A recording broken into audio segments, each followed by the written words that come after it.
അല്ലാഹു സുബ്ഹാനഹു വ തആല സൂറ അൽ മആരിജിലെ 19 മുതലുള്ള ആയത്തുകളിൽ നമ്മളങ്ങനെ കൊണ്ടുപോവാണ് ആ ലോകത്തേക്ക്. ഇന്നൽ ഇൻസാന ഖുലിക ഹലൂഅ ഇദാ മസ്സഹു ശർറു ജസൂഅ വഇദാ മസ്സഹുൽ ഖൈറു മനൂഅ ഇല്ലൽ മുസല്ലീൻ. എത്ര മനോഹരമായ, ഒരുപാട് വിശദീകരിക്കേണ്ടതായ മനുഷ്യബന്ധിതമായിട്ടുള്ള ആയത്തുകൾ. ഇതാ ഖുർആൻ. തീർച്ചയായും മനുഷ്യന്റെ സ്വഭാവം എന്താണെന്ന് ആദ്യം പറയാം. ഒരു മനുഷ്യൻ, ഇൻസാനിയത്ത് എന്ന് പറയുന്നത് അതിൽ രൂഢമൂലമായിട്ടുള്ള ഒരു പ്രകൃതം, നേച്ചർ. അതെന്താണ്? അതൊരു അക്ഷമയുടെ, വേവലാതി ബോധിപ്പിക്കലിന്റെ, പ്രശ്നങ്ങളുടെ പുസ്തകം ഇങ്ങനെ തുറന്നു വെക്കുന്നതിന്റെ ഒരു രൂപമാണ് മനുഷ്യ പ്രകൃതി എന്ന് പറയുന്നത്. ഞാൻ പറയുന്നത് ക്ലിയർ ആണോ? എന്നിട്ട് രണ്ട് ഭാഗവും പറഞ്ഞു. ഇദാ മസ്സഹു ശർറു ജസൂഅ. ഒരു ദുരിതം അങ്ങോട്ട് വന്നു കഴിഞ്ഞാൽ, പ്രളയം വന്നു, ബുദ്ധിമുട്ടുകൾ ഉണ്ടായി, നാട്ടുകാര് ആദ്യത്തെ ഒരു 2 ദിവസമൊക്കെ ഈ ദുരിതാശ്വാസ ക്യാമ്പിലൊക്കെ സൗമ്യമായിരുന്നു. ചൊറിച്ചിൽ തുടങ്ങി, പിന്നെ എടങ്ങാറ്, നെരിപിരി കൊള്ളാൻ തുടങ്ങി. എനിക്ക് അവിടെ ഞാനെല്ലാം മറന്നു. പാടിയിൽ താമസിച്ചിരുന്ന ആൾക്കാർക്കും പിന്നെ വേണ്ടത് കൊട്ടാരമാണ്. കാരണം കിട്ടും എന്നുള്ള ഒരു പ്രതീക്ഷ ഉണ്ടല്ലോ. ഞാനത് നെഗറ്റീവായിട്ട് പറയല്ലോ കേട്ടോ. മനുഷ്യന്റെ അവസ്ഥ ഇങ്ങനെ തന്നെയാണ് മനുഷ്യന്റെ അവസ്ഥ. വ്യത്യാസമുണ്ട്. ഇത് കേവലം ചെവി കൊണ്ട് നമ്മളിങ്ങനെ ഒരു സിമാ അല്ല ഇവിടെ നടക്കേണ്ടത്, ഇസ്തിമാ ആണ് നടക്കേണ്ടത്. കാരണം ശരിക്ക് ഈ ആയത്തുകൾക്ക് ഇങ്ങനെ ഒരു വ്യാഖ്യാനമോ കാര്യങ്ങളോ ഒന്നും വന്നിട്ടുണ്ടോന്ന് എനിക്കറിയില്ല.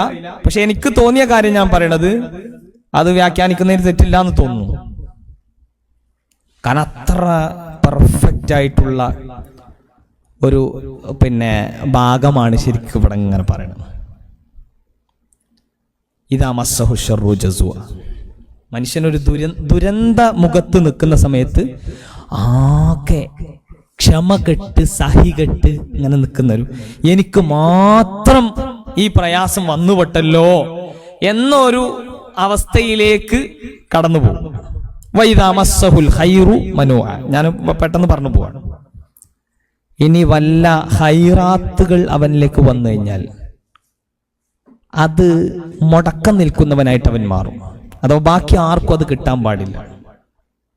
അതെനിക്ക് മാത്രം മതി. എന്തെങ്കിലും പ്രശ്നം വന്നാലോ അത് വലിയ പ്രതിസന്ധിയായിട്ട് അങ്ങനെ അവതരിപ്പിക്കുകയും ചെയ്യും.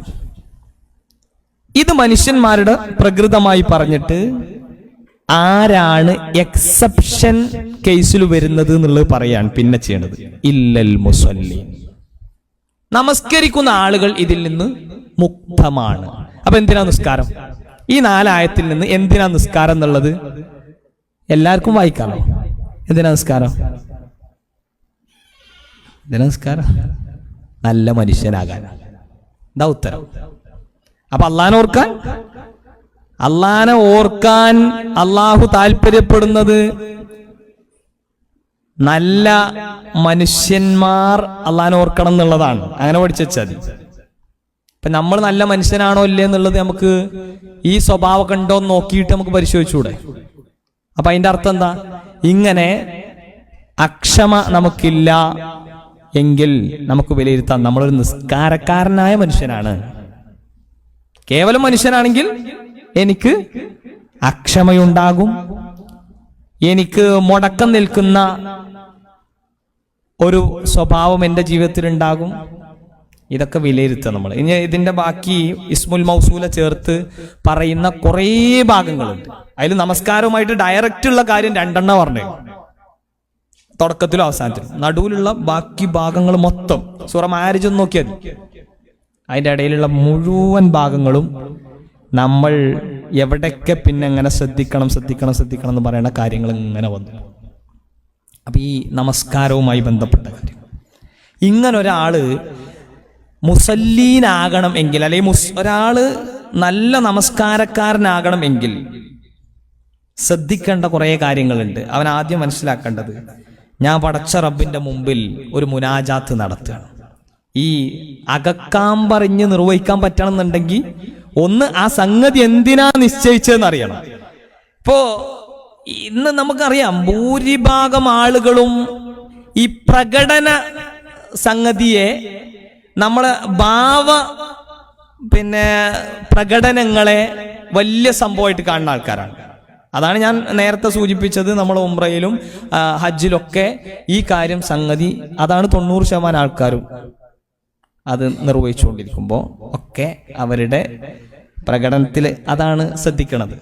അതുകൊണ്ടാണ് അവർക്ക് ഹജറുൽ അസ്വദ് കാണുമ്പോൾ അത് കേവലം ഉമർ റളിയല്ലാഹു അൻഹു പറഞ്ഞല്ലോ, ഇതിനെ റസൂല് ചുംബിച്ചത് കൊണ്ട് മാത്രം ഞാൻ ചുംബിക്കുകയാണ്, ഇത് വെറൊരു കല്ല് മാത്രമാണ്, ഇതാണ് അല്ലേ, ഒരു കല്ല് മാത്രമാണ്, റസൂല് ചുംബിച്ചുകൊണ്ട് ഞാൻ ചുംബിക്കുന്നു. അപ്പോ ഒന്നിനും ദിവ്യത്വമില്ല, പടച്ചോനല്ലാത്ത ഒന്നിനും ദിവ്യത്വമില്ല. വേർഷിപ്പ് പടച്ചോനിലേക്ക് മാത്രമാണ് കൊടുക്കേണ്ടത്. ഈ ബോധം വിശ്വാസിയിൽ നിന്ന് നഷ്ടപ്പെടുമ്പോ പിന്നെ പടച്ചവൻ എന്ന് പറയുന്നത് CM മടവൂരൊക്കെ ആവും. പിന്നെ ഇപ്പൊ എന്താണ് അല്ലേ, CM മാരാ പടച്ചോനോ, അതേ അതേ അതെ അതേ അതേ അതെ അല്ലേ, ഇതാണ് പുതിയ പാട്ട്. അപ്പോ അല്ലാഹു സുബ്ഹാനഹു വ തആല നമുക്ക് നിശ്ചയിച്ചതായ ഈ നമസ്കാരത്തെ കുറിച്ച് തന്നെ നമ്മൾ പറയുകയാണെങ്കിൽ ഒരുപാട് കാര്യങ്ങളുണ്ട്. അതിലൊന്ന്, നമ്മളിങ്ങനെ കൈകെട്ടുമ്പോൾ തന്നെ ഇതിന് തക്ബീറത്തുൽ ഇഹ്റാം എന്നാണല്ലോ പറയാ. നമ്മൾ ഇതിന്റെ അകക്കാമ്പ് മനസ്സിലാക്കണം. എന്തിനാണ് ഇത് നിർവഹിക്കുന്നത് എന്നുള്ളത് നമ്മൾ പറഞ്ഞു, നല്ല മനുഷ്യനാകാനാണ്. അപ്പൊ നല്ല മനുഷ്യനാകാൻ വേണ്ടി നമ്മൾ നിസ്കരിക്കുമ്പോൾ അത് കുറച്ചും കൂടി ഒരു ഫോക്കസ്ഡ് ആവും. ഞാൻ നല്ല മനുഷ്യനാകാൻ വേണ്ടി എന്തൊക്കെ ട്രെയിനിങ് അറ്റൻഡ് ചെയ്യുന്നുണ്ട്, പേഴ്സണാലിറ്റി ഡെവലപ്മെന്റുമായി ബന്ധപ്പെട്ട എന്തെല്ലാം ട്രെയിനിങ്ങുകൾ അറ്റൻഡ് ചെയ്യുന്നു, 10,000 കൊടുത്തിട്ട് ആൾക്കാർ. ഇതിൻ്റെ മുമ്പിലിരിക്കുന്ന ആൾക്കാർ തന്നെ അത് അത്തരം കോഴ്സുകൾക്കൊക്കെ രഹസ്യമായും പരസ്യമായിട്ടൊക്കെ പോകുന്ന ആൾക്കാരുണ്ടാവും, എങ്ങനെയെങ്കിലും ഒന്ന് രക്ഷപ്പെടാൻ വേണ്ടിയിട്ട്. പടച്ചോൻ പറഞ്ഞിട്ടുണ്ട് കുറെ കാര്യങ്ങൾ. അപ്പൊ ഇതിങ്ങനെ കൈ കെട്ടുമ്പോ തന്നെ തക്ബീറത്തുൽ ഇഹ്റാം എന്നതിന് പറയാം. അപ്പൊ കുറെ കാര്യങ്ങൾ നമുക്ക് ഹറാമായി. പിന്നെ നമ്മുടെ സംസാരമില്ല, തോണ്ടലില്ല, മാന്തലില്ല, ഒന്നുമില്ല. പിന്നെ പടച്ചവനുമായിട്ട് സംസാരിക്കാൻ, ഈ സംസാരത്തിൽ അതിന്റെ അകക്കാമ്പ് കിട്ടണം എന്നുണ്ടെങ്കിൽ നമുക്ക് ഒരു ബോധ്യം വേണം. അള്ളാനെ ഓർക്കാൻ വേണ്ടിയിട്ടാണല്ലോ നിസ്കാരം, അല്ലേ? ആണോ? എങ്കിൽ അള്ളാഹ് നമ്മളെ ഓർക്കും എന്നുള്ള ചിന്ത നമുക്ക് വേണം. അങ്ങനെ ഓർക്കും എന്നുള്ള ചിന്ത ഉണ്ടാകുമ്പോ ഇതാ ഞാനിങ്ങനെ കൈ കെട്ടിയിട്ട് ആദ്യം തന്നെ പറഞ്ഞ്, ഞാന് ആ കൈ കെട്ടിയിട്ട് ജഹ്റാക്കാതെ പറയണ കാര്യമുണ്ടല്ലോ, പതുക്കെ പറയണം. അല്ലാഹുമ്മ ബാഇദ് ബൈനി വബൈന ഖത്വായായ കമാ ബഅഅത ബൈനൽ മശ്രിഖി വൽ മഗ്രിബി. വല്ലാത്തൊരാശയം അലൈ വജ്ജഹതു വജ്ഹിയല്ലദി. അല്ലാഹുമ്മ ബാഇദ് ബൈനി, നോക്കൂ, അല്ലാഹുവേ നീ അകലമുണ്ടാക്കണം. എങ്ങനെ? എന്റെയും എന്റെ തെറ്റുകളുടെയും ഇടയിൽ അകലമുണ്ടാക്കണം. എന്നിട്ട് അതിനൊരു തശ്ബീഹ് കൊടുക്കുകയാണ്, കമാ ബഅഅത ബൈനൽ മശ്രിഖി വൽ മഗ്രിബി. മശ്രിഖിന്റെയും മഗ്രിബിന്റെയും ഇടയിലുള്ള ഡിസ്റ്റൻസ് പോലെ. ഇതൊരു മനുഷ്യൻ മനസ്സുകൊണ്ടാണ് നല്ല മനുഷ്യനാകണം എന്ന് കരുതിയിട്ടാണ് പ്രാർത്ഥിക്കുന്നുണ്ടെങ്കിൽ നേരത്തെ പറഞ്ഞ ഇദാ മസ്സഹു ശർറു ജസൂഅ വഇദാ മസ്സഹുൽ ഖൈറു മനുഅ അതൊന്നും ഉണ്ടാവില്ല. ആ മുസല്ലീനാകും. അപ്പോൾ നമ്മളെല്ലാവരും അള്ളാഹു കാത്തിരക്ഷിക്കട്ടെ. അപ്പോൾ ഇങ്ങനെ കൈ കെട്ടിയിട്ട് നമ്മൾ ആദ്യം തന്നെ പറഞ്ഞത് എന്താ അറിയോ, ഇത് സുന്നത്തായ കാര്യമാണ്. നിസ്കാരത്തിലെ ഷർത്ത് നിസ്കാരത്തിന് മുമ്പേ കഴിഞ്ഞ്, ഈ റുക്കിനുകളിൽ പ്രാർത്ഥനകളൊന്നുമില്ലല്ലോ. അതെന്താന്ന് വെച്ചാൽ നമ്മൾക്ക് സൗകര്യത്തിന് വേണ്ടി നമ്മൾ ഹോസ്പിറ്റലിന്റെ ഉള്ളിലൊക്കെ ആണെന്നുണ്ടെങ്കിലും ആ നിസ്കാരം അവിടെ നടക്കണം. അതിന്റെ ഉള്ളിലും അയാളുടെ ആത്മാവ് അറിഞ്ഞുകൊണ്ട് അയാൾക്ക് നിസ്കരിക്കാൻ പറ്റണം. അപ്പോൾ ഇത് സ്വീകാര്യമാകാൻ കുറേ ഏർപ്പാടുകൾ ഉണ്ടായാൽ ഒരുപക്ഷെ ചില ആൾക്കാർക്ക് ബുദ്ധിമുട്ടാവും. എന്നാൽ അയാൾക്ക് ബുദ്ധിമുട്ടൊന്നും ഇല്ലാത്ത സമയത്ത് ഇതിന്റെ സുന്നത്തും ഒക്കെ നിർവഹിക്കാൻ പറ്റും. അയാൾ എന്താണ് ഞാൻ ഈ ചെയ്യണെന്ന് അറിഞ്ഞു കഴിഞ്ഞാൽ, എന്താണ് ഈ ചെയ്യണമെന്ന് അറിഞ്ഞു കഴിഞ്ഞാൽ അപ്പൊ നമുക്കൊക്കെ അത് ബോധം ഉണ്ടാവണം. പ്രിയപ്പെട്ട, നമ്മൾ ചെയ്യണ ഒരു കാര്യവും, ഞാനൊരു വസ്ത്രം ധരിക്കുമ്പോൾ ആ വസ്ത്രം എന്തിനാ ധരിക്കണം എന്നുള്ളത്, ഞാൻ നമസ്കരിക്കുമ്പോൾ എന്തിനാ നമസ്കരിക്കണം എന്നുള്ളത്, എന്താ കൊണ്ടുള്ള മെച്ചം, അങ്ങനെ ഓരോന്നും ഞാൻ പറഞ്ഞു പോണില്ല കേട്ടോ, ഓരോന്നും പറഞ്ഞു പോണില്ല, നമ്മുടെ സമയം വളരെ പരിമിതമാണ്. അപ്പൊ ഈ നമസ്കാരത്തിന് നമ്മൾ കൈകെട്ടിയിട്ട് പറഞ്ഞ ഒരാൾക്ക് ഇത് ആത്മാർത്ഥമായി നെഞ്ഞത്ത് കൈകെട്ടിയിട്ട് പടച്ചോൻ കേൾക്കുന്നുണ്ട് എന്നുള്ള ധാരണയോട് കൂടിയാണ് പറഞ്ഞതെന്നുണ്ടെങ്കിൽ സ്വാഭാവികമായിട്ടും മനഃപൂർവം പിന്നെ തെറ്റുകൾ അയാളുടെ ജീവിതത്തിൽ വരൂല. കാരണം തെറ്റും ഞാനും തമ്മിലുള്ള അകലം എത്ര, അതറിഞ്ഞു നിർവഹിക്കണല്ലോ. ചൊല്ലിപ്പടിച്ചാ പോരാപ്പോ, ചൊല്ലിപ്പടിച്ചാ പോരാപ്പോ, അത് നിർവഹണാകണം. അകക്കാൻ പറഞ്ഞിട്ടുള്ള നിർവഹണം. അതൊക്കെ കഴിഞ്ഞ് പിന്നെ അവിടെ ഓരോ ഭാഗങ്ങളും പറഞ്ഞു പോവാണ്. നമ്മളെ മഞ്ഞുവെള്ളം കൊണ്ട് ആലിപ്പഴം കൊണ്ടൊക്കെ പടച്ചോനെ കഴുകി വൃത്തിയാക്കണേ, എൻ്റെ വെള്ള വസ്ത്രം അയക്കിൽ നിന്ന് ശുദ്ധിയാകുന്നത് പോലെ എൻ്റെ പാപങ്ങളെയൊക്കെ ശുദ്ധീകരിക്കണേ എന്നൊക്കെ പറഞ്ഞു. തുടർന്ന് നമ്മൾ ഫാത്തിഹ നിർവഹിക്കുകയാണ്. അൽഹംദുലില്ലാഹി റബ്ബിൽ ആലമീൻ. എൻ്റെ പടച്ചവൻ എൻ്റെ മുമ്പിൽ വന്നു, എൻ്റെ പടച്ചവൻ എൻ്റെ മുമ്പിൽ വന്നു. എന്നെ ഇതേ പോഡിയത്തിൻ്റെ മുമ്പിൽ നിന്നുകൊണ്ട് കഴിഞ്ഞ കുറച്ച് മാസങ്ങൾക്ക് മുമ്പ് നമ്മുടെ പ്രിയങ്കരനായ ഗുൽസാർ സാഹിബ് നിർവഹിച്ച വിഷയം ഇഹ്സാൻ എന്നുള്ളതായിരുന്നല്ലോ. ആ ഇഹ്സാൻ ഇതിലൊക്കെ ഒരു ചേരുവയായിട്ട് മാറുന്നു. അല്ലാഹു സുബ്ഹാനഹു വ തആല അദ്ദേഹത്തിൻ്റെ കർമ്മങ്ങൾ ഒക്കെ സ്വീകരിക്കുകയും പാപങ്ങളൊക്കെ പുറത്തു കൊടുക്കുകയും സ്വർഗം നൽകി അനുഗ്രഹിക്കുകയും ചെയ്യുമാറാവട്ടെ. അപ്പൊ ആ ഇഹ്സാൻ അതിങ്ങനെ വരുമ്പോ അൽ ഇഹ്സാനു അൻ തഅബുദല്ലാഹ കഅന്നക തറാഹ് ഫഇൻ ലം തകുൻ തറാഹു ഫഇന്നഹു യറാക്. ഞാൻ എന്ത് കാര്യം ചെയ്യുമ്പോഴും പടച്ചോൻ എൻ്റെ മുമ്പിലാണ്. ഞാൻ എൻ്റെ എന്ത് ഭൗതികവും പാരത്രിക ബന്ധിതവും ഒക്കെ ആയിട്ടുള്ള എന്ത് കാര്യമാവട്ടെ, എ ടു സെഡ് എന്ത് കാര്യമാണെങ്കിലും ആദ്യം ആര്? പടച്ചവൻ. ശരിക്കും ഫൈലം തക്കും തറാഹു ഫൈനഹു യറാക്. ശരിക്കും നമ്മൾ പടച്ചവനെ കാണുന്നില്ല, പടച്ചവൻ നമ്മളെ കാണുന്നുണ്ട്. ആ ബോധം എവിടേക്ക് എത്തിക്കണം? ഇഹ്സാനിയത്ത് വരണം എന്നുണ്ടെങ്കിൽ എവിടേക്ക് വരണം എന്ന് വെച്ചാൽ പടച്ചവൻ മുന്നിൽ വരണം. അപ്പോ നമുക്ക് ഒഴിഞ്ഞു മാറാൻ ഒരു സാധ്യതയില്ല. ഞാൻ നിസ്കരിക്കുമ്പോൾ പടച്ചവന്റെ മുമ്പിലുണ്ട് എന്ന് മാത്രം ചിന്തിച്ചാ പോരാ, പടച്ചവൻ ഉത്തരം തരുന്നു അൽഹംദുലില്ലാഹി റബ്ബിൽ ആലമീൻ എന്ന് പറയുമ്പോ എന്റെ റബ്ബിനോട് പറയുന്നതായിട്ട് സ്നേഹ റസൂൽ സല്ലല്ലാഹു അലൈഹി വസല്ലം പറയാണ്, ഹമിദനി അബ്ദി, എന്റെ അടിമ എന്നെ സ്തുതിച്ചിരിക്കുന്നു എന്ന് പടച്ചവൻ പറഞ്ഞിട്ടുണ്ട്. ഹമിദനി അബ്ദി, എന്റെ അടിമ എന്നെ സ്തുതിച്ചിരിക്കുന്നു. അർ-റഹ്മാനിർ റഹീം, അസ്നാ അലയ്യ അബ്ദി, മാലികി യൗമിദ്ദീൻ, മജ്ജദനി അബ്ദി. ഇതൊക്കെ എന്താ നമുക്കറിയാലോ. എന്റെ അടിമ പ്രകീർത്തിച്ചിട്ടുണ്ട്, എന്റെ അടിമ എന്നെ മഹത്വപ്പെടുത്തിയിട്ടുണ്ട്. ഇതാരാ പറയണത്? ലോകത്തിന്റെ അധിപനായ രാജാതിരാജനായ മാലിക്കുൽ മുലൂക്കായ ആ പടച്ചവൻ എന്റെ മുമ്പിൽ വന്നിട്ട് എന്നോട് പറയാ. പടച്ചവൻ പറയണത് നമുക്ക് ഉറപ്പ് വേണം. ഞാൻ എന്തിനാ അത് നിർവഹിക്കണമെന്നുള്ള ബോധത്തോടു കൂടിയാ ചെയ്യണമെന്നുണ്ടെങ്കിൽ ആ ഒരു ബോധം ഉണ്ടാവും, ഉറപ്പുണ്ടാവും. എനിക്കും നിങ്ങൾക്കൊന്നും ആ ഒരു കോൺസെൻട്രേഷൻ കിട്ടുന്നില്ല. പക്ഷെ നമ്മളത് ചെയ്യുമ്പോൾ പ്രിയപ്പെട്ടവരെ, നമ്മളൊന്ന് അവിടേക്ക് പടച്ചോൻ എന്നോട് പറയുന്നുണ്ടെന്നാണ് വിശ്വസിച്ചിട്ട് എനിക്കും നിങ്ങൾക്കും ചെയ്യാൻ പറ്റിയാൽ അതിൽ ഒന്നും മാറ്റാണ്ടാവില്ല. പിന്നെ ഒന്നും മാറ്റാണ്ട് നിസ്കാരത്തിന് ശേഷം അസ്തഗ്ഫിറുല്ലാഹ് എന്ന് പറയുമ്പോൾ അപ്പം നമ്മൾ പടച്ചോനെ ഇത് മൊത്തം തെറ്റിപ്പോയി എന്ന് കരുതിയിട്ടുള്ള ഒരു അസ്തഗ്ഫിറുല്ലാഹ് എല്ലാം അപ്പം പറയണമെന്നുള്ള ബോധ്യപ്പെടും. അപ്പൊ നമുക്ക് എന്ത് ബോധ്യപ്പെടും? നിസ്കാരത്തിന് ശേഷം അസ്തഗ്ഫിറുല്ലാഹ് എന്തിനാ പറയണേ? നമസ്കാര ശേഷം പ്രാർത്ഥനയ്ക്ക് ഏറ്റവും കൂടുതൽ ഉത്തരം കിട്ടുന്ന സമയമാണ്. അവിടെ നമ്മൾ ഏറ്റവും കൂടുതൽ ചോദിക്കേണ്ടത് ഇസ്തിഗ്ഫാറാണ്. അതുകൊണ്ട് അസ്തഗ്ഫിറുല്ലാഹ് എന്ന് പറയണെന്ന് അപ്പൊ ബോധ്യപ്പെടും. അല്ലാതെ 10-50 കൊല്ലമായിട്ട് സലാത്ത് നിസ്കരിക്കാൻ തുടങ്ങിയിരിക്കണ്, എന്നാ ഈ 50 കൊല്ലമായിട്ടും നിസ്കാരം ശരിയായിട്ടില്ല എന്നുള്ളത് നമ്മൾ തന്നെ അങ്ങനെ സമ്മതിച്ചുകൊണ്ടിരിക്കുകയാണ്. അല്ല, നിസ്കാരത്തിലെ വീഴ്ചകളും അവിടെ ഒരു ഭാഗമാണെന്ന് മാത്രം. എന്നാൽ എപ്പോഴും ഇത് എന്തിനാ മൗലവി അങ്ങനെയാണെങ്കിൽ നിങ്ങൾ ഈ ഉള്ളറിഞ്ഞ് ഉള്ള നിർവഹണത്തെ പറ്റിയിട്ടൊക്കെ ഇങ്ങനെ പറയണത്? നമ്മൾ അസ്തഗ്ഫിറുല്ലാഹ് എന്നല്ലേ നിസ്കാരത്തിന് ശേഷം പറയണത്? അത് ഇതിനു വേണ്ടി പറയണല്ല, ഞാൻ സാന്ദർഭികമായി പറഞ്ഞു എന്നുള്ളൂ. ക്ലിയർ അല്ലേ? അപ്പോൾ ഓരോന്നിനും പറയും. ഇനി നോക്കുങ്ങൾ മാലിക് യൗമിദ്ദീൻ കഴിഞ്ഞിട്ട് പിന്നെ പറയണ വാചകം ഇയ്യാക നഅ്ബുദു വ ഇയ്യാക നസ്തഈൻ. പടച്ചവനെ, ഞങ്ങൾ നിന്നെ മാത്രം ആരാധിക്കുന്നു, നിന്നോട് മാത്രം ഇസ്തിആനത്ത് നടത്തുന്നു, നിന്നോട് മാത്രം ഇസ്തിആനത്ത്. ഇത് കണ്ട് പറയുന്നതോടുകൂടി അള്ളാന്റെ മറുപടി ഹാദാ ബൈന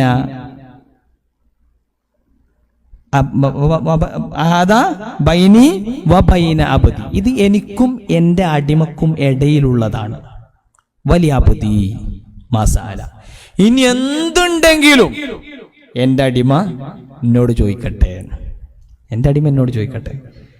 അപ്പോ ഈ നമസ്കാരം നിർവഹിച്ച ഒരാളെ സംബന്ധിച്ചിടത്തോളം ഇയ്യാക നഅ്ബുദു ഇയ്യാക നസ്തഈൻ എന്ന് ആ മനുഷ്യൻ, ആ വിശ്വാസി പറഞ്ഞപ്പോ ഈ ഉത്തരം കിട്ടിയ ഒരാള് ലോകത്ത് പിന്നെ അല്ലല്ലാത്ത ആരെങ്കിലും സഹായത്തിനു വേണ്ടി സഹായാർത്ഥന നടത്താൻ വേണ്ടിയിട്ട് സ്വീകരിക്കും.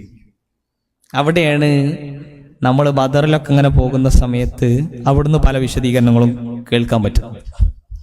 ഈ ബദറിൽ നിന്നാണ് പടച്ചവൻ മലക്കുകളെ ഉപയോഗപ്പെടുത്തി വിശ്വാസികളെ സഹായിച്ചത് എന്ന് പറയേണ്ടതിന് പകരം ഈ ബദറിൽ വെച്ചാണ് മലക്കുകൾ സഹായിച്ചത് എന്ന് പറഞ്ഞു കൊടുക്കും. അപ്പൊ പിന്നെ അള്ളാഹുവിന് പുറമെ മലക്കുകളോട് ഇസ്തിആനത്ത് നടത്താം, ഇസ്തിആസ നടത്താം എന്നൊക്കെയുള്ളതിന് പിന്നെ തെളിവായി. യഥാർത്ഥത്തിൽ അള്ളാഹു മാത്രമാണ് സഹായ തേട്ടത്തിന് അർഹനായിട്ടുള്ളവൻ. സഹായം തേടാൻ പഠിച്ചവനോട് മാത്രം. ഫൈദാ സഅൽത ഫസ്അലില്ല ഫൈദാ സ്തഅൻത, നീ പടച്ചവനോട് ചോദിക്കുകയാണെങ്കിൽ പടച്ചവനോട് ചോദിക്കണം, നിന്റെ അടുത്തുള്ള ആ പടച്ചവനോട് ചോദിക്കണം. സഹായം തേടുകയാണെങ്കിലും അവനോട് മാത്രം സഹായം തേടണം. പ്രിയപ്പെട്ടവരെ, ഇത് ഒരു വിഷയത്തിലാണ്. ഇനി നോക്കുങ്ങൾ, ഇതൊക്കെ ഉള്ളറിഞ്ഞിങ്ങനെ നിർവഹിച്ചപ്പോൾ അകക്കാമ്പ് മനസ്സിലാക്കിയപ്പോൾ സ്വഹാബത്ത് നിസ്കാരത്തിൽ കരച്ചിലായിരുന്നു. ഞാനത് നമസ്കാരത്തിൻ്റെ ഒരു ഭാഗം മാത്രം ഇങ്ങനെ പറഞ്ഞിട്ട് ബാക്കിയിലേക്ക് പോകാം. എല്ലാം നമുക്ക് നമ്മുടെ നാട്ടുകാർക്കിടയിലൂടെ ജീവിക്കുമ്പോൾ നമ്മളെ ജീവിത രംഗം, ജീവിത മേഖലകൾ എല്ലാം റൂട്ട് ശരിയായിട്ട് ഇങ്ങനെ പോകണം എന്നാണ് പടച്ചവൻ ആഗ്രഹിക്കുന്നത്. കൂട്ടത്തിൽ നമ്മളിവിടെ ഇങ്ങനെ മാന്യമായി ജീവിച്ചിട്ട് നമുക്ക് എന്ത് ചെയ്യണം? പരലോകത്ത് മെച്ചപ്പെടുന്ന ആളുകളുടെ കൂട്ടത്തിൽ പെടണം. അല്ലാതെ ഇവിടെ ഇങ്ങനെ ഒരു മൂലയിൽ ഇങ്ങനെ ഇരുന്നിട്ട് നമ്മൾ പള്ളിയുടെ ഏതെങ്കിലും ഓരത്തിരുന്നിട്ട് നമ്മളിങ്ങനെ ആരാധനകളുമായിട്ട് കഴിച്ചുകൂട്ടി അങ്ങനെ പോകുന്നത് ഇസ്ലാമികമല്ല. മാത്രമല്ല, റസൂൽ സല്ലല്ലാഹു അലൈഹി വസല്ലമ തങ്ങൾ പരിചയപ്പെടുത്തിയല്ലോ, ഒരു നാട്ടിലേക്ക് അള്ളാഹു സുബ്ഹാനഹു വ തആല ആ നാടിനെ മൊത്തം അങ്ങോട്ട് തകർക്കാൻ വേണ്ടിയിട്ട് 2 മലക്കുകൾ അയച്ചു. അത്രേ 2 മലക്കുകൾ അയച്ചു. 2 മലക്കുകൾ ഇങ്ങനെ നാട്ടിലേക്ക് വന്നിട്ട് നോക്കുമ്പോൾ അള്ളാഹ് പിന്നെ എന്താ പറയാ, അൻദമ്മറാഹ, അതിനെ തുടച്ച് നീക്കാൻ വേണ്ടിയിട്ടാണ് അയച്ചത്. അപ്പൊ മലക്കുകൾ വന്ന് നോക്കുമ്പോൾ ഈ നാട്ടിൽ ഒരു മനുഷ്യൻ അദ്ദേഹത്തിന്റെ ആരാധനാ കേന്ദ്രത്തിൽ നിന്ന് ആരാധന നിർവഹിച്ചുകൊണ്ടിരിക്കുക. ഇത് ശരിയാവില്ലല്ലോ, ഇദ്ദേഹത്തെ നശിപ്പിക്കണോന്ന് ചോദിക്കുകയാണ്. അപ്പോ അല്ലാഹു സുബ്ഹാനഹു വ തആല പറഞ്ഞു കൊടുക്കുന്നു, നിങ്ങൾ ശ്രദ്ധിച്ചോ, ആ മനുഷ്യന് അദ്ദേഹത്തിൻ്റെ നാട്ടിൽ ഒരുപാട് പ്രശ്നങ്ങൾ നടന്നുകൊണ്ടിരിക്കുമ്പോൾ, ആൾക്കാർ കുറേ കുത്തിത്തിരിപ്പായിട്ട് നടന്നുകൊണ്ടിരിക്കുമ്പോൾ, ആളുകൾ സകലമാന തിന്മകളുടെയും നടുവിലൂടെ സഞ്ചരിച്ചു കൊണ്ടിരിക്കുമ്പോൾ ആ മനുഷ്യൻ ഒരു വ്യസനവുമില്ലാതെ, ഒരു മുഖഭാവത്തിലും വ്യത്യാസമില്ലാതെ അയാളുടെ ആരാധനകൾ നിർവഹിച്ചു കൊണ്ടിരിക്കുന്നത് നിങ്ങൾ കാണുന്നില്ലേ? അയാളെ നശിപ്പിക്കണം, അയാളെയും നശിപ്പിക്കണം. അപ്പൊ ആരാധനകൾ എന്ന് പറയുന്നത് പടച്ചോന് വെറുതെ നിർവഹിക്കാൻ പറഞ്ഞതല്ല എന്ന് പറയാൻ വേണ്ടിയിട്ട് ജസ്റ്റ് അതും കൂടി അവിടെ ആഡ് ചെയ്തതാണ്. അപ്പൊ നമ്മൾ ഒരു സംഗതി നിർവഹിക്കണത് എന്തെങ്കിലും ഒരു കാട്ടിക്കൂട്ടലല്ല എന്ന് ഉറപ്പിച്ചു വിശ്വസിക്കുന്നവരാവണം. നമ്മൾ ഉറപ്പിച്ചു വിശ്വസിക്കുന്നവരാണ്. അതുകൊണ്ട് ആ ഒരു ബോധം നമ്മുടെ മനസ്സിലുണ്ടാകുക. നമസ്കാരവുമായി ബന്ധപ്പെടുത്തി സ്വഹാബത്ത് അവർക്ക് പറയണത് എന്താന്നുള്ള കൃത്യമായ ബോധമുള്ളതുകൊണ്ടാണ്. അല്ലാഹുമ്മ ഗഫിർ ലിമാ ഖദ്ദംതു വമാ അഖർതു വമാ അസ്റർതു വമാ അഅലൻതു വമാ അസ്റഫ്തു വമാ അൻത അഅലമു ബിഹി മിന്നി ഇന്നക അൻതൽ മുഖദ്ദിമു. അപ്പൊ കുറേ ആളുകളുടെ കണ്ണിൽ നിന്ന് കണ്ണുനീര് ധാരധാരയായി ഒഴുകും. വഅൻതൽ മുഅഖിറു, കുറേ ആളുകൾ അപ്പൊ സന്തോഷിക്കുക. ഇത് അവരുടെ നമസ്കാരത്തിൽ പ്രകടമായത് എന്തുകൊണ്ടാ? ഇന്നക അൻതൽ മുഖദ്ദിമു എന്ന് പറയുമ്പോ പടച്ചോൻ ആദ്യം തന്നെ തന്നോ? ഞാൻ ഇന്നലെ അങ്ങാടിയിൽ നിന്ന് വാങ്ങിയ ആടിന്റെ മാംസം കുറച്ച് കൂടുതൽ എനിക്ക് കിട്ടിയത് പടച്ചോൻ പ്രതിഫലം തന്നതാണോ, നേരത്തെ തന്നതാണോ, ഇനി അവസാനത്തേക്ക് ഉണ്ടാവൂലേ? പേടിയാ. പ്രിയപ്പെട്ടവരെ, നമ്മൾ ചില്ലറ ആലോചന നടത്തിയ പോരാ ഈ വിഷയത്തിൽ. വഅൻതൽ മുഅഖിറു, പടച്ചോൻ അവസാനത്തേക്ക് തരുന്നോനാ. അതുവരെ പട്ടിണി കടന്ന മനുഷ്യനും ആവേശത്തോടുകൂടി എനിക്ക് ഇവിടെ അല്ലെങ്കിലും അവിടെ ഉണ്ടാകുമായിരിക്കൂലേ ഈ പ്രതീക്ഷ. ഇത് ആരാധനയിൽ നിന്ന് മാത്രം ഇങ്ങനെ കിട്ടുന്ന നമ്മുടെ നിർവഹണം അതിനനുസരിച്ച് പോകണം. ഇവിടെ ഞാനും നിങ്ങളുടെ അവസ്ഥയൊക്കെ എന്താന്ന് ചോദിച്ചു കഴിഞ്ഞാൽ, നമ്മുടെയൊക്കെ ഒരു ചിന്താഗതി എന്ന് പറഞ്ഞാൽ എത്ര കിട്ടിയാലും അപ്പുറത്തെ ബാക്കി നമ്മുടെ കൂടെ വർക്ക് ചെയ്യുന്ന ഇങ്ങനെയൊക്കെയുള്ള കമ്പാരിസനാണ് നമ്മൾക്ക് വരുന്നത്. അവർക്ക് അത്രയും ഉണ്ടല്ലോ, അങ്ങനെ ഒരു ലക്ഷോറിയസ് ലൈഫ് എനിക്ക് ആസ്വദിക്കാൻ പറ്റുന്നില്ലല്ലോ. ഇതിൻ്റെ ഒന്നും ആവശ്യമില്ല പ്രിയപ്പെട്ടു. നമ്മൾ ആലോചിക്കേണ്ടത്, നമ്മൾ ഈ പറഞ്ഞ വാക്കുകളൊക്കെ അതിൻ്റെ ഉള്ളിലേക്ക് അങ്ങോട്ട് ഇറങ്ങിച്ചെല്ലുമ്പോൾ നമുക്ക് കിട്ടുന്നൊരാശയം, അതിനനുസരിച്ച് നമുക്ക് ഇടപെടാൻ സാധിക്കണം. ഞാൻ കൂടുതൽ ദീർഘിപ്പിച്ച് സംസാരിക്കല്ല. അപ്പോൾ നമസ്കാരം എന്നൊരു ഭാഗത്തിൽ നമ്മൾ മിനിമം കുറച്ച് കാര്യങ്ങളൊക്കെ നമ്മളിങ്ങനെ ഒന്ന് പഠിച്ചു നോക്കുക, ആലോചിച്ച് നോക്കുക. ഇതിപ്പോൾ പറയുന്ന എനിക്കും കേൾക്കുന്ന നിങ്ങൾക്കൊക്കെ പറയാനും കേൾക്കാനും വളരെ എളുപ്പമുള്ള കാര്യമാണ്. പക്ഷേ നമ്മുടെ നമസ്കാരത്തിൽ നമ്മൾ ദുആഉൽ ഇസ്തിഫ്താഹ് മുതൽ സലാം വീട്ടുന്നത് വരെയുള്ള ഭാഗങ്ങൾ പരിശോധിച്ച് കഴിഞ്ഞാൽ നമുക്ക് ആ നമസ്കാരം നിർവഹിച്ചിട്ട് നല്ല മനുഷ്യനാകാൻ പറ്റിയോ ആലോചിക്കണം. എന്നിട്ടാണ് ഞാൻ നിസ്കരിച്ചോ ഇല്ലേ എന്നുള്ളത് മാർക്കിടേണ്ടത്. അങ്ങനെ ഒരു ലിസ്റ്റ് നമുക്കുണ്ടെങ്കിൽ ഇന്ന് സുബഹി മുതൽ മഗ്രിബ് വരെ നമ്മൾ നിർവഹിച്ച നമസ്കാരങ്ങൾക്ക് ഏതൊക്കെ നിസ്കാരത്തിന് വാല്യൂ ചെയ്യുമ്പോൾ ജയിച്ചു എന്നുള്ളത് EHS അങ്ങനെയൊക്കെ ഉണ്ടാവില്ലേ, അത് എലിജിബിലിറ്റി ഏതിനൊക്കെ കിട്ടിയിട്ടുണ്ട് എന്ന് നമ്മൾ ആലോചിക്കാം. എത്ര കൊല്ലായി നമ്മൾ നിസ്കരിക്കാൻ തുടങ്ങിയിട്ടുള്ളത്. അപ്പൊ ഉള്ളറിയണം, അകക്കാമ്പ് കിട്ടണം. ഇനി നോക്കൂ നിങ്ങൾ, നമ്മൾ നിർവഹിക്കുന്ന ബന്ധങ്ങളുണ്ടല്ലോ, ഈ ബന്ധങ്ങളെ കുറിച്ച് പറഞ്ഞപ്പോഴും ഖുർആൻ ഒരു കാര്യം പ്രത്യേകം സൂചിപ്പിച്ചു. സൂറത്തുർ റഅദിലെ വചനം, വല്ലദീന യസ്ലൂന മാ അമറല്ലാഹു ബിഹി അയ്യൂസൽ വയഖ്ശൗന റബ്ബഹും വയഖാഫൂന സൂഅൽ ഹിസാബ്.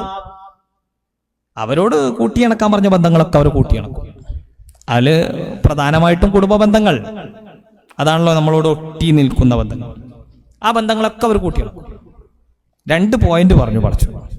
യഖ്ശൗന റബ്ബഹും, അവർ പടച്ചോനെ പേടിച്ചിട്ടാണ് ചെയ്തത്. വയഖാഫൂന സൂഅൽ ഹിസാബ്, വരാൻ പോകുന്നൊരു വിചാരണ ദുർഘടമായിരിക്കുമോ എന്നവർക്ക് പേടിയുണ്ട്. അപ്പൊ ഖുർആനിന്റെ പോയിന്റ് ഓഫ് വ്യൂവിൽ നിന്നുകൊണ്ട് നമ്മൾ ആലോചിക്കാൻ പറ്റിയാൽ ഒരു ഇബാദത്തും നമ്മൾ ചെയ്യണത് വാപ്പാനെ നോക്കണത് ഉമ്മാനെ നോക്കണത് ഇഹ്സാൻ എന്നുള്ള ഒരു ചേരുവയിൽ നിന്നുകൊണ്ട് നമ്മൾ ഈ ആയത്തിലൊന്ന് നോക്കി.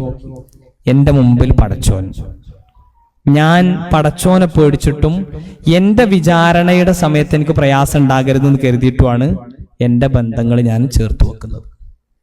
ഒരുപാട് വിശദീകരിക്കേണ്ട സംഗതിയാണ്.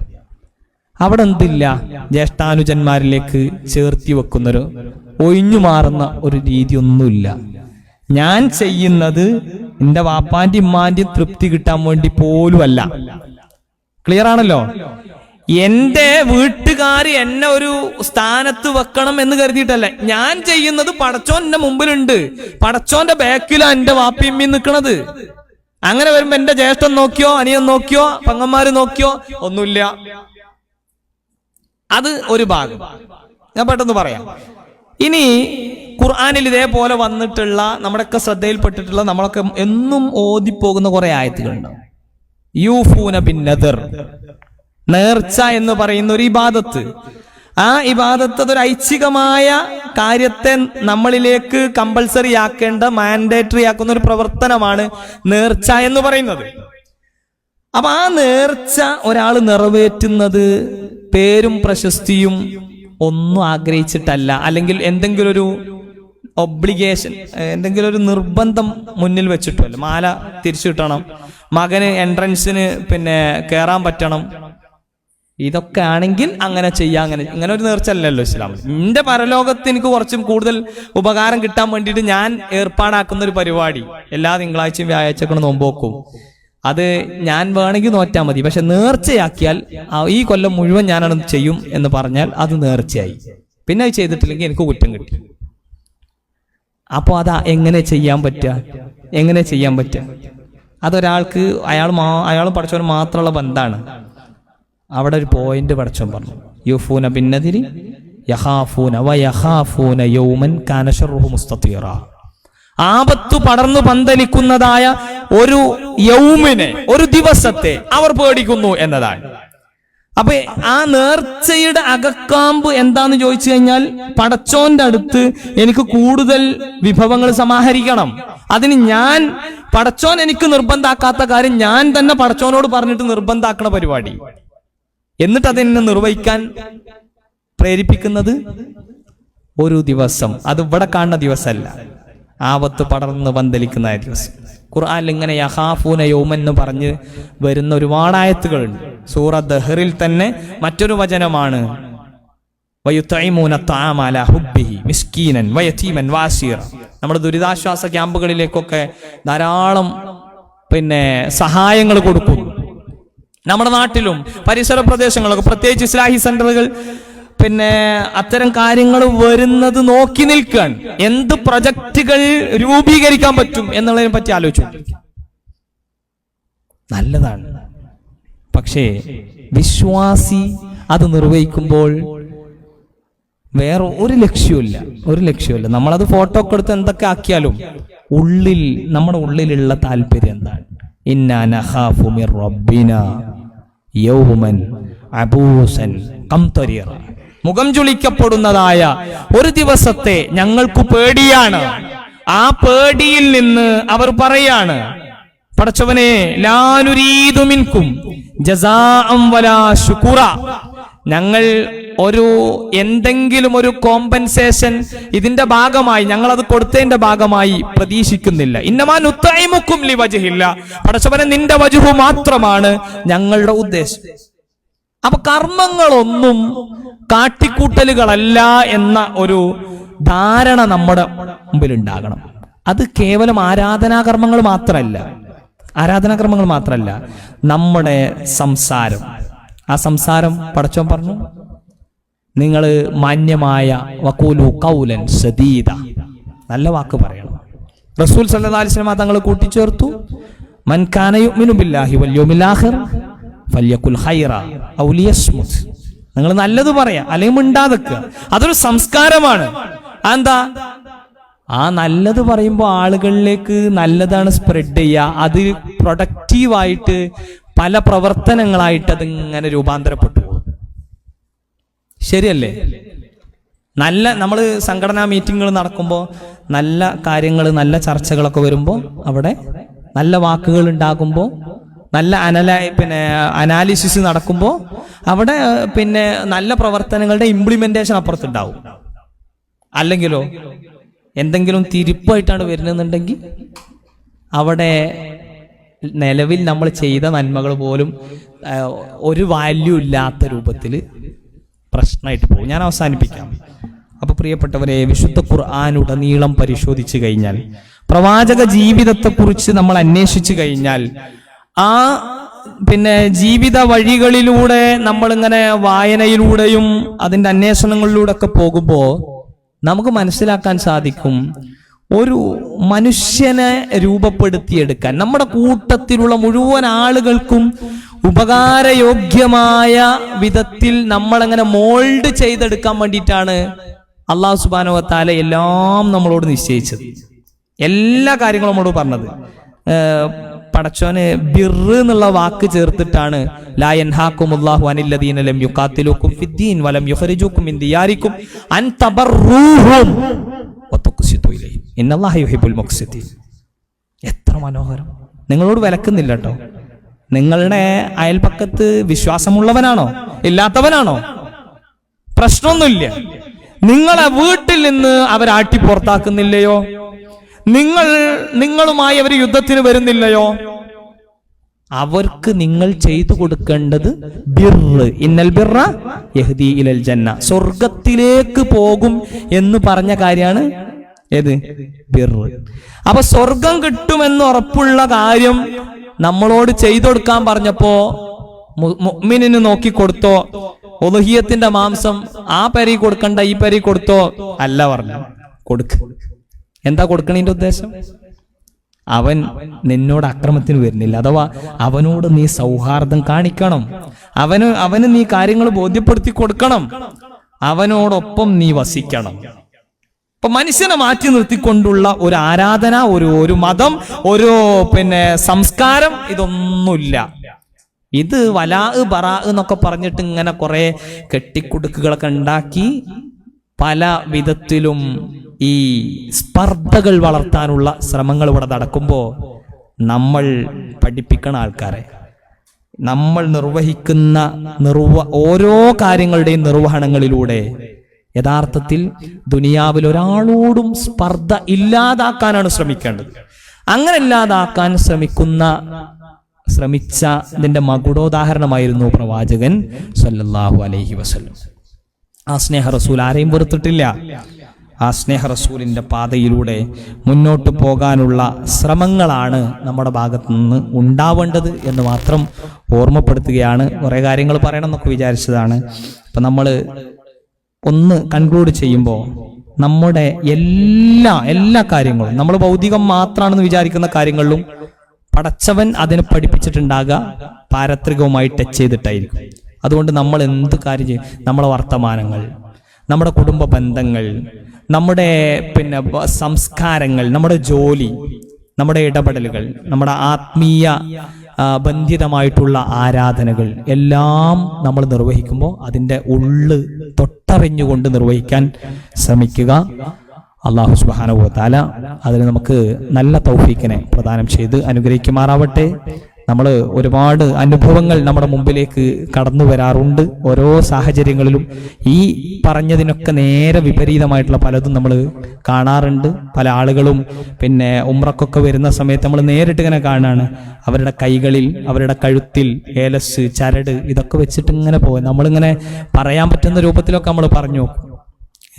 അപ്പൊ ആ രൂപത്തിൽ നമ്മൾക്ക് ഒരു ബോധം ഉണ്ടാവണം, പടച്ചോനെ അവരെ ചെയ്യുന്ന കാര്യം എന്തിനാപ്പോ വന്നിട്ടുള്ളതെന്ന് നമുക്ക് ചിന്തിക്കാൻ സാധിക്കണം. അത്തരത്തിൽ നമുക്ക് ഡയറക്റ്റ് പറയാൻ പറ്റുന്നതാണെങ്കിൽ നമുക്ക് പറഞ്ഞു കൊടുക്കാനും തിരുത്താനും തിരുത്തിപ്പിക്കാനും ഒക്കെ സാധിക്കണം. അള്ളാഹു സുബ്ഹാനഹു വ തആല നമുക്കൊക്കെയും അള്ളാഹു ഒരു കാര്യം, ഒരു കർമ്മം, ഏതൊരു സംഗതിയും നമ്മളോട് എന്തിനാണോ നിർവഹിക്കാൻ പറഞ്ഞത് ആ സെൻസിൽ അത് നിർവഹിക്കാൻ കരുത്ത് കിട്ടുന്ന, അങ്ങനെ അതിന് സാധിക്കുന്ന മുത്തഖീങ്ങളിൽ, നല്ല മുഖ്ലിസീങ്ങളിൽ, മുഅ്മിനീങ്ങളിൽ നാഥൻ നമ്മളെല്ലാവരെയും ഉൾപ്പെടുത്തി അനുഗ്രഹിക്കുമാറാവട്ടെ.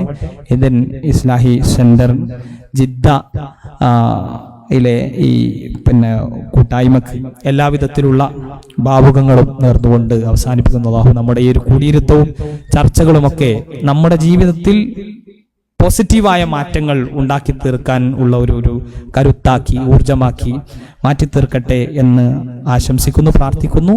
റബ്ബനാ ആതിനാ ഫിദ്ദുനിയ ഹസന വഫിൽ ആഖിറതി ഹസനതൻ വഖിനാ അദാബന്നാർ. റബ്ബനാ തഖബ്ബൽ മിന്നാ ഇന്നക അൻത സമീഉൽ അലീം വതുബ് അലൈനാ ഇന്നക അൻത തവ്വാബുർ റഹീം. അസ്സലാമു അലൈക്കും വറഹ്മത്തുള്ളാഹി.